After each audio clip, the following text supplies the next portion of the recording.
front of us tonight found Camel at that time when he was the very first ever trainer and jockey, father and son winner of that race. And I think that in and of itself certainly deserves a round of applause.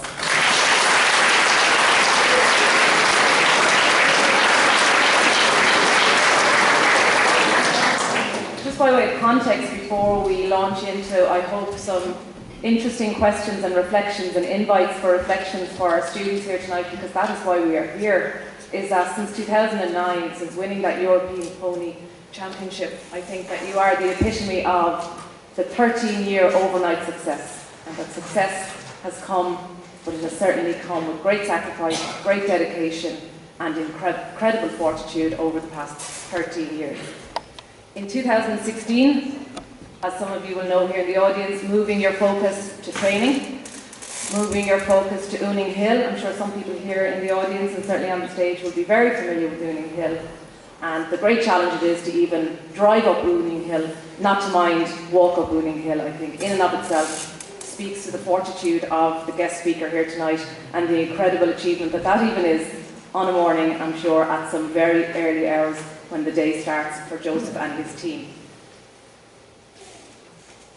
Described in the media as humble, as mild-mannered, and as laid-back, showing us that success has many coats, success has many colours, that those words, the humility, the gentility, really are something that the speaker here today has manifested. I think we can even see that in the video that was prepared there, that was really expertly done and beautifully done, that somebody who is so dedicated can be humble and laid back and mannerly all along the way.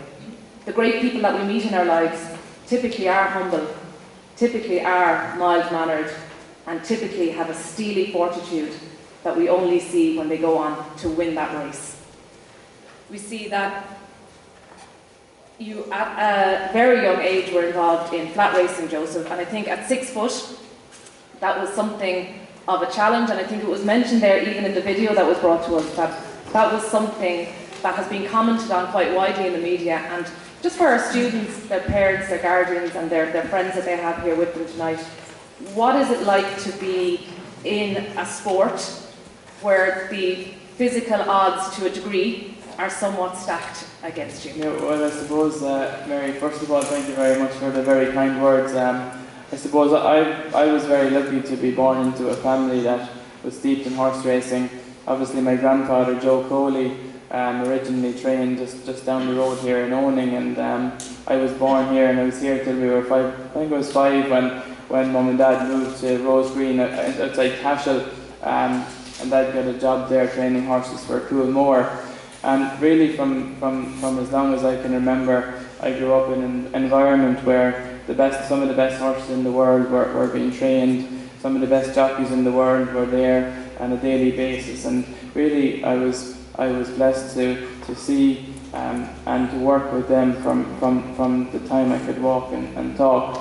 And I suppose for me, growing up in that environment, I was able to see how these guys live their lives, and to see that these horses performing at the top of their level with the jockeys and obviously with Dad. And really the one thing that was drilled into me from the time I could walk, and my brothers and like my sister Sarah and Donica, was that we do our best. And sometimes your best is good enough to win, and sometimes your best is good enough not to win. And on the days that you're lucky enough to have success, and that we have had success, to be appreciative and to enjoy them and to make the most of them. And on the days that things didn't go our way, which was quite often and more often than you'll ever have success, not to get too low and to learn from our mistakes and to look back and see this is what maybe went wrong and maybe what we could do different in the future. And that was always something that I saw Dad doing. He never on the low days or the days that things didn't go well, never got too low, never got too down. Look back, regroup, and see what you can learn on the days that don't go your way, and what you can take forward, and that maybe can help you to be successful in the future. Great. And even looking at the video there's great talk in the media, and I saw in your own highlights of the year, every student in this hall had their days when they did their African drumming, all the way through to mental health awareness. And I think the micro habits that we build along the way are hugely important as to how we can turn the ordinary into the extraordinary. And I think, Joseph, I'd love to invite you to share with the hall and with the participants today, what are what we would term the ordinary micro or atomic habits that you would have as a success here before us, obviously with a great journey behind you and ahead of you. What are those micro daily habits that you would like to share with the students that they might be able to bring with them as they go ahead in their lives? Yeah, well I think it's a very vast and a very broad question, but really and truly, we get up every morning and we do the best that we can. For me, in my walk of life, it's with the horses and with the people that we work with, and that we do the best we can every day. And we're lucky enough to have a lot of horses who are racing pretty much five or 6 days a week. We have horses running, and we have far more losers than what we have winners. And to do the best you can, make the right decisions along the way. Every day we're faced with different decisions in life, and there's always what we feel is the right thing to do, what we feel is probably the wrong thing to do, and probably what we want to do is somewhere in the middle. And really, when we're faced with a decision like that, we try to make the right decisions, and then things are not always going to go your way. And when things don't go your way, it's very important not to get too down and to look forward and to see what you can adapt going forward, that you get a better result and a better outcome. And like I say, in my walk of life, for our horses racing, the best case scenario for us is that maybe 14-15% of our horses win. So you can see the vast majority of horses are losers, and most of the owners and the people that we're dealing with every day, we haven't won. So it's what you can learn on the days that don't go as smoothly or as well as you would like, and you can take forward for what you can learn to the next day or the next race, as the case may be. And a great reflection from the Department of Education today was to our young students going into the world, control what you can control, and that is what is outside of our control is really what we should move away from. So I think that really echoes the student journey for anybody who's going forward and moving on to your leaving cert next year or thereafter, that really controlling the controllable is very important. Just as a teenager, we've got loads of teenagers here, their whole world ahead of them. How did you, that ephemeral question, how did you balance being a teenager, wanting to do all the things that teenagers want to do, go out, balance your school life and be part of an elite sport? What words of wisdom would you share, maybe more so with the parents than with the students in the hall? What words of wisdom would you offer as to how to balance those competing things in a teenager's life? So I think there comes quite a bit of sacrifice with competing at a high level and at whatever sport or whatever discipline or whatever your passion is. And obviously, you mentioned earlier on, I was quite tall to be a jockey, and as a result I had to make weights that were much lighter than what my natural weight was. So a lot of the time I had a very strict diet, and I was cutting weight for pretty much every weekend, and I never drank, never smoked, had a very strict diet that I really kind of lived by, and as a result of that, I obviously did miss out on a lot of things, going out with my friends and different things through life that obviously you would love to do, and I don't think it's different in any walk of life or any sport. There are sacrifices that come with it, with being dedicated, and really, if you really want to do something and you really have the passion for something, there's no length that you won't go to try and succeed. And I think it's important for everyone to know that anyone can succeed at whatever sport or whatever discipline they want to do. And the people who succeed, whether it's playing golf or tennis or soccer or whatever the case may be, people who practice a lot, do everything in their power to make themselves the best that they can be at that sport or that discipline, generally are the people who are lucky enough to go forward. And I was very lucky to be in a position to get opportunities that a lot of people my age would never have got. but it's really what you do with the opportunities that you take, that you get, that's important. And like I say, I was blessed to be in a position to get those opportunities and to take some of them, you know. Absolutely. And maybe one thing you might have, maybe it's an urban myth that you might have in common with some of the students. I understand that a diet of a jockey often consists of wine, gums and Red Bull. Would that be fair? There's a fair amount of Red Bull involved, and not that I would be advising that to anyone here, but no, I like to say,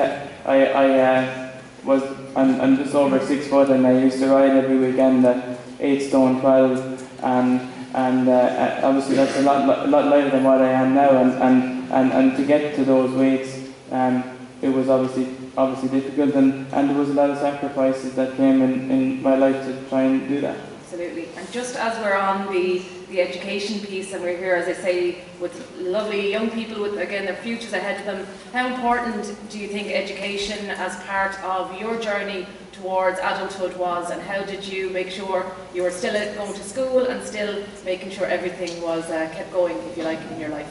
Well, I think the most important thing for kids growing up, or something that I would feel is very important, is to experience all the different aspects of life and all the different subjects and all the different sports and everything that you can experience and learn from, and to see where your passion is. And everybody in here will be naturally better at some things than other things, and just because someone is good at hurling and you're maybe your talent is in something else, it's everybody will find what their passion is and what they want to do.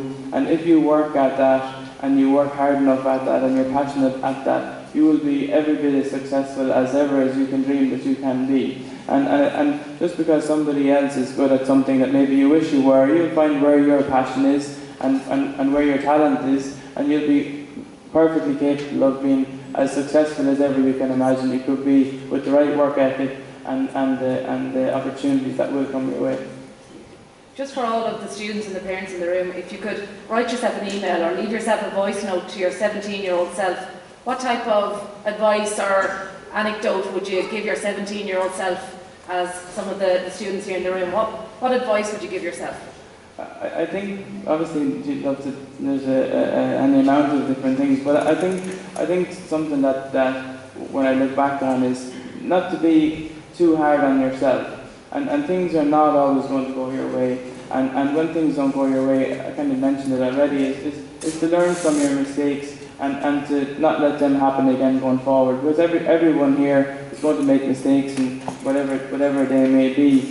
To learn from them and to take forward the experience of that mistake, and not to be too hard on ourselves and not to get ourselves too down, because there's going to be plenty of lower days in whatever sport it is or whatever discipline it is that we do, and everybody goes through that, and to look forward and to learn from what happens behind us. And often we look at other people's lives, and particularly with social media, and it looks like X, Y and Z, and often the real truth behind what you see online is not actually what's happening in someone's life.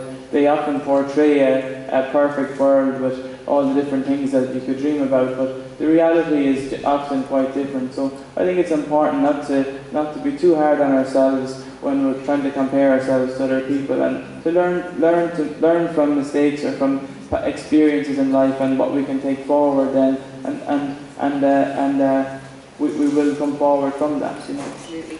So you spoke there around the 14 or 15% or so success rate of any trainer, and you spoke there about, you know, there will be days that are lower than others, there will be the good days, the bad and everything in between. As part of that, what role has mentorship played in your experience so far, and just within the context of, you know, winning at 18, going on towards being a flat jockey, going on towards being a trainer in 2016, and ultimately standing here before everybody here in the hall? What role does mentorship play, and maybe even if you could call out a mentor in your life, what they mean to you and how that may help with those days when things don't go your way? You know, well, I suppose for me, my mum and dad were my two main mentors. Obviously, I looked up to them and worked closely with them for a number of years. And And I think when we are lucky enough to be successful at whatever it is, I think it's very easy to get a big ego and to feel that you have something cracked. But there's always something to be learned, and we can always be better in the next month or the next 6 weeks than what we have been. So I think that's one thing that I've seen from my mum and my dad, and always to be humble and thankful for the people that work with us and have come with us on the journey. Absolutely, I think that's a really nice way of phrasing it, working with mum and dad. And I know all the parents in the room will hope that their kids will want to work with them as opposed to against them, and I think that's really key, that we're all working together towards the same goal. And really then, I suppose, leading on to the community, because that's what's here. Everybody here is a community in one sense or another. What does community mean, and how important is that as part of the next phase of the Joseph O'Brien journey, if you like?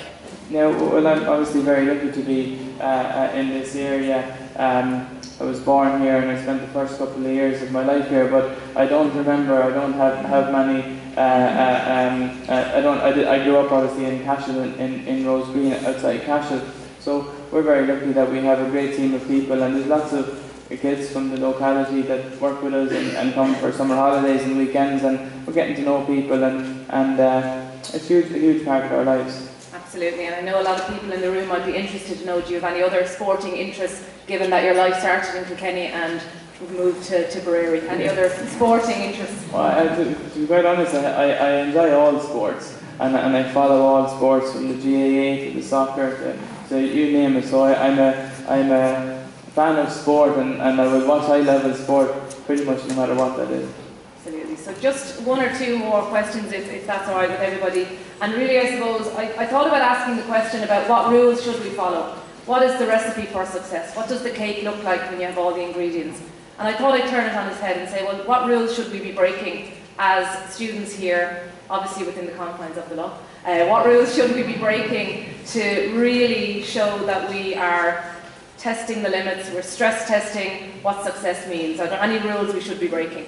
Yeah, well, I don't know about breaking rules, but I think that for particularly the kids here, that no matter what, everybody will have a dream and a goal or a passion in life, and I think everyone can dream big and can work hard and have a passion or a plan, whatever that is, and just you can work hard, and you can. With the right work ethic and the right passion to work.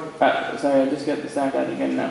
So I think it's very important for everyone here, particularly the younger people, to have a dream and to have a passion, and no matter how big that is, with a little bit of luck and the right fundamentals and the right, the word is probably to say that with the right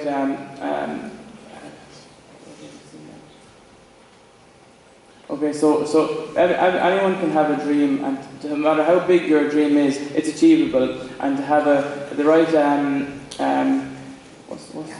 Yeah, the right attitude, and to learn from your mistakes, no matter what that is. I think you can. It's never too big. So yeah, never dream too big is basically what I'm trying to say. And the word will come to me in a second. Absolutely, and it's to dream big and realise that we are all entitled to have that dream, whatever that looks like, whatever that seems like. And I was going to ask one final question, and I think we're all dying to ask any tips for Galway, but I decided not to, because I overheard, I was eavesdropping when I heard there's lots of water to go under bridges and bridges underwater before Galway. Yeah, so thanks very much, Joseph. Thanks very much, Mary. Yeah, thanks for having me. Thanks a lot.